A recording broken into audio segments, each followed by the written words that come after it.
Hello guys, and in this video I'll show you how to restart your Garmin Enduro 2 watch. So let's get started. For this we're gonna press and hold this light button on the left side on the top of the watch and continue to hold. And you will see this notification, but continue to hold this button until the screen will be completely off. Just wait a couple of seconds and release the button.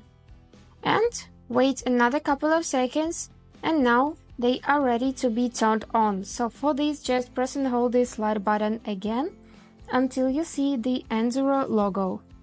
And now you can release the finger and wait till it will be turned on.